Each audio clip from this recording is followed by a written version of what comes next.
Hello, kings and queens. Last video of the week. And yes, and you're like, Amapis, what happened? Why are you wearing this?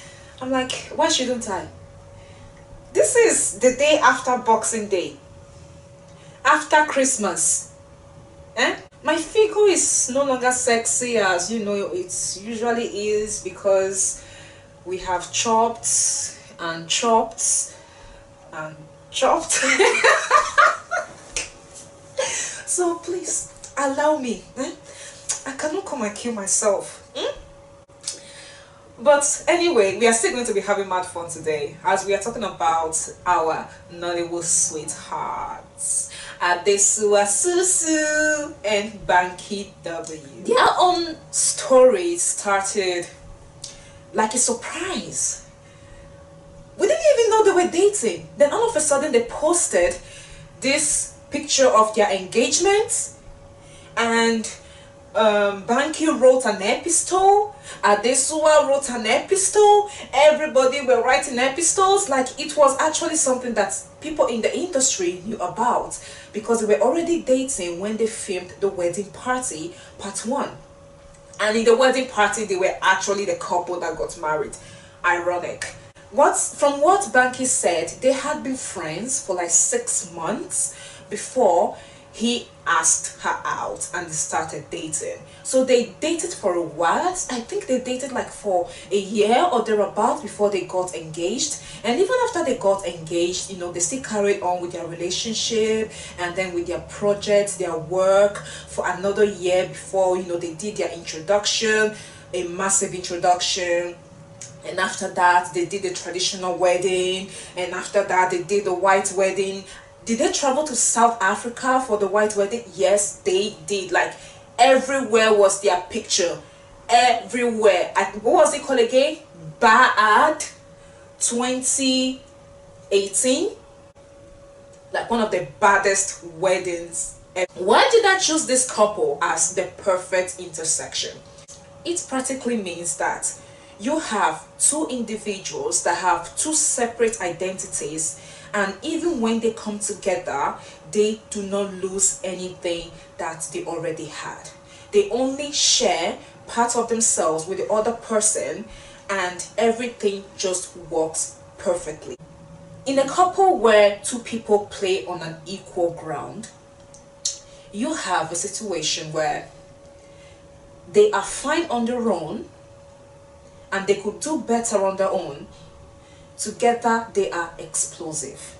Banky has been trying to break into politics, and Adesua is very vocal.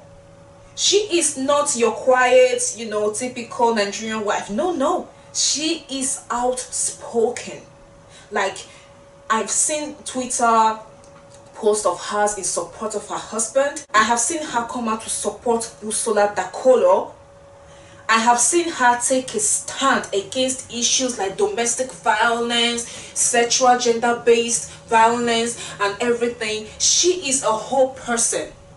She doesn't go about seeking validation from her husband. It is not her marriage that gives her the confidence to be the kind of person she is. She was already that. And even in the marriage, she still maintained that. People expect married women to be reserved. They don't really like women being out there doing stuff. You know, they always have to, you know, what does your husband think about this? Did your husband agree for you to do this? Does your husband support this post you just made? It is always about husband, husband, husband. But this one is not about her husband, husband, husband. She's about herself. She's about her belief. She's about what she stands for. And this is what makes her so powerful. And this is what makes her so, you know, so much of a whole person. Like, even if you remove Banky W from the equation today, she will still stand. She would not shake. She is perfectly balanced. And the same thing for him.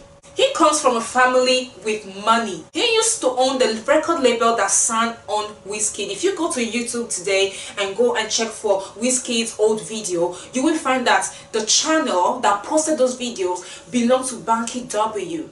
The man has a name to him. But in spite of this, he couldn't overshadow Adesua. I don't know Adesua's background. I don't know if her family is rich as well, but she seems to be like relevant on her own.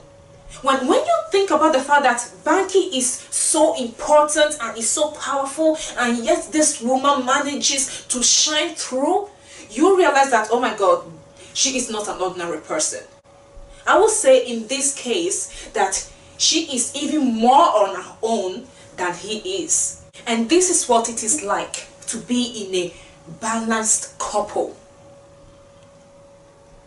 I'm not going to say now that if these two break up, they will not go through the usual depression. What I'm saying is that even if they don't stay together as a couple, they will never lose what they already have, and they will still manage to gain more than they already have now.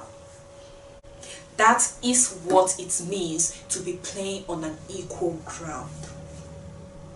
A powerful person meets a powerful person, and together they create a whole universe of awesomeness. They are legend. Wait for it. Daring. So what is my advice in this situation? Is it to date someone in your league or date someone below your league? Like, what do we do? Well, you know me, I am all about strategy. So, you can be dating someone that is doing better than you today. But like I said in the first video, it doesn't mean that it's going to be like that forever. If you know very well that maybe in 3 to 5 years, you have plans of, being in a place that is so much better than where you are right now, I don't see why you should limit yourself to dating someone who is exactly where you are. If you want as well, you can actually date below if you see the person has plans, like tangible plans, to be a better person in the next future. It's not really a matter of looking down on people or, trying to label people as not being good enough. It's looking at people, assessing them, and evaluating what they can bring or what they can offer in a few years to come. Whether you are dating within your league or below your league or above your league, you have to make sure that at some point, everything will come to a balance. That is what you should aim at. Ask yourself this question. In your relationship that you are in right now, should you and your partner break up, how long would it take for your partner to find someone that is as good or better than you? And how long would it take you to find someone that is as good or better than your partner? And that is all for this week. I will see you next week to talk about, are we talking about couples? I don't know yet, but just catch me up on Monday. See you now. Bye bye.